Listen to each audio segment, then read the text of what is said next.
Hey everybody, welcome back to Run and Gun. I'm JT, and today we're going to be talking about portrait editing. If you ever had a just flat, dull portrait that you really wanted to bring some life to, today we're going to get into that and show you how to do it. One of my buddies took a portrait of his wife and asked me to edit it and walk him through step by step. So that's what we're going to be doing today, so let's get right into it.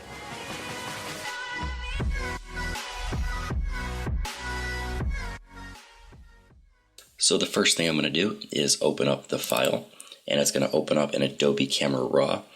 And if you didn't know, Adobe Camera Raw, it's just like Adobe Lightroom, so you can follow right along in Lightroom and then import into Photoshop when we're done. So to start off, let's talk a little bit about this portrait. It was taken on a Nikon D3300, pretty good camera, taken on a 50mm 1.8. He shot the photo wide open, ISO 100, and shutter speed 4000. You can see all those details up here in the right hand corner. So what I'm going to do to start off, first I'm going to rotate the image, make sure it's oriented correctly, and then I'm going to crop it in just a little bit.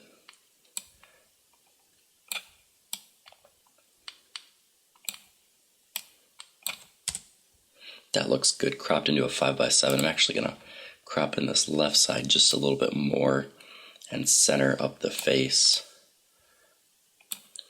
And as you can see here, I'm cropping off just the tip of the elbow here and just the tip there. You really don't want to crop in exactly on joints. The same reason I'm not cropping in on the knee or the hip. You don't want to crop in on joints. That's the pretty basic portrait rule of thumb.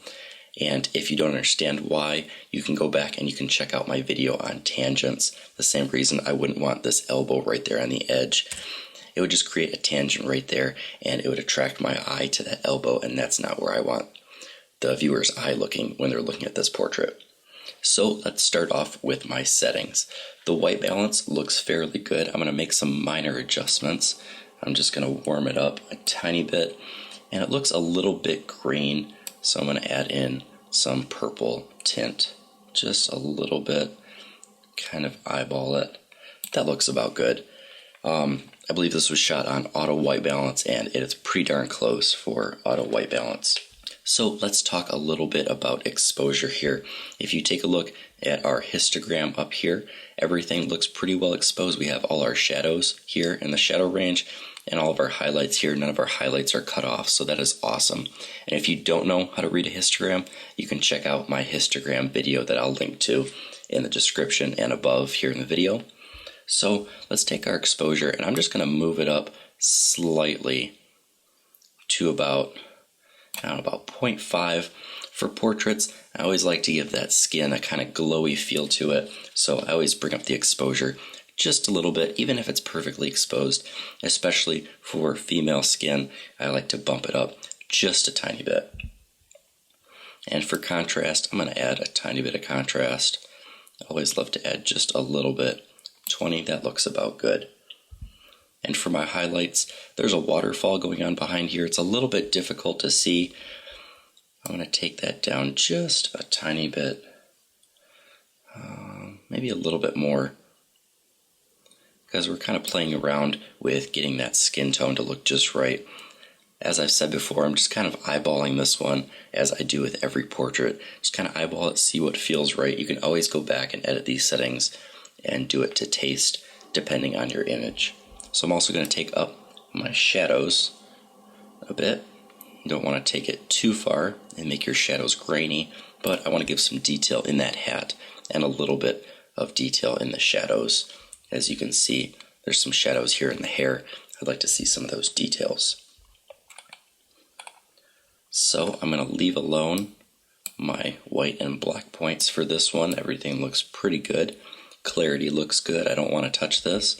Vibrance is something I'd like to bring up a little bit. Let's see. It's a little bit far. Just a little bit. And then I'm also going to bring up my saturation up to about 10 just to make those colors pop just a little bit compared to that raw image. And if you want to understand how vibrance and saturation work, you can check out my vibrance and saturation video that I'll also link to. So that looks pretty good for our default settings. I'm going to go over to sharpening now. I'm going to sharpen a little bit It was a little bit soft because it was taken at 1.8, so I'm going to try and bring some of those details back since it was shot wide open. Detail. I'm going to zoom into 100% to make sure everything looks good. Yep, that looks pretty sharp to me. Alright, so now I'm going to head over to our Hue, Saturation, and Luminance tab in Camera Raw. Again, this is in Adobe Lightroom if you just scroll down a little bit. And these are some pretty cool tools. I'm going to go in the Saturation tab. I'm going to play with these colors a little bit. And this will just add saturation to these individual color values. So I'm going to make the skin tones pop out just a little bit more. I'm going to add some red and saturate that red just a little bit more. Get some of those colors popping out in the face, the hair, and the skin and the hands. Alright, I'm going to move down to orange, make orange pop out just a little bit more. You don't want to overdo it and make people's skin tones look too orange like a Dorito. Also going to take my yellows just a little bit, and then this green I find a little bit distracting back here, so I'm going to take this green down and desaturate it just a little bit so it's not grabbing too much attention. And then I'm going to turn up my aquas a little bit. As you can see, that kind of is affecting the shirt just a little bit. And my blues down slightly just to desaturate that sky. It's not really that important up there. And purples and magentas I'm going to leave alone. So let's move on over to the Luminance tab. There's not much I did over here. I turned up the reds a little bit. As you can see, that brightens up the face just a little bit.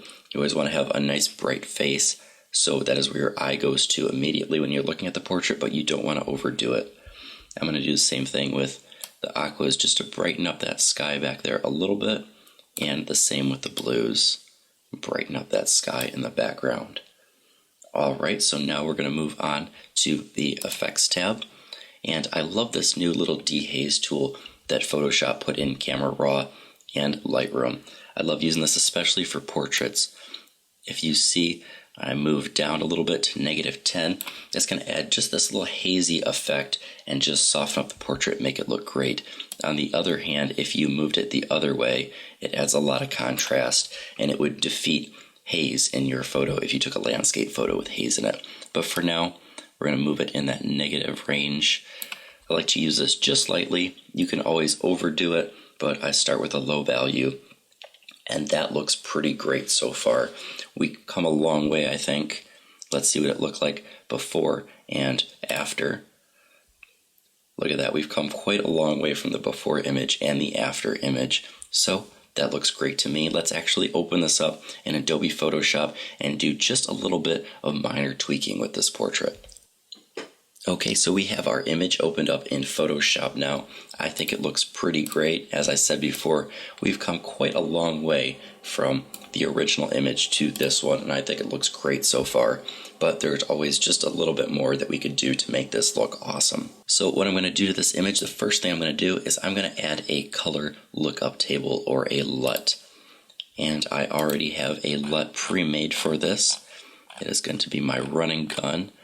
Warming portrait LUT, if I can find it, warm portrait. And let that load for a second. There we go. And as you can see, this warm portrait LUT, it added some nice warm tones to the skin. It added some cool tones to the cool colors like the shirt. And it just added that little extra pop that I wanted to the image. I think that looks awesome. And as I do with all of my portraits, I'll usually add a curves layer, and I will go to Layer, New Adjustment Layer, Curves. Okay, and I'm just going to add a tiny bit into the highlights and a little bit into the shadows, just very minor. And as always, I can turn that little eyeball on and off and see what it does, and it just adds that extra tiny pop to make your portrait stand out from the other ones. So that is all for this video. We just finished up in Photoshop. We added that color lookup table, also known as a LUT. You can download all sorts of LUTs online, and I also added that curves layer. Turn these on and off so you can see the before and after. That lookup table and that curves layer just add that little bit of punch to your portrait and make it look the best it can be. So we've come a long way, as you can see from that raw image, just to remind you guys what we started with, to our awesome portrait that we have. And I think my friend will be super excited to see the final image that he shot. So that is it for this episode. I want to thank you guys for joining me this week. Make sure you guys hit that like button, hit that subscribe button, and turn on your notifications so that you're getting every single video that I'm putting out. So until next time, get out and go shoot.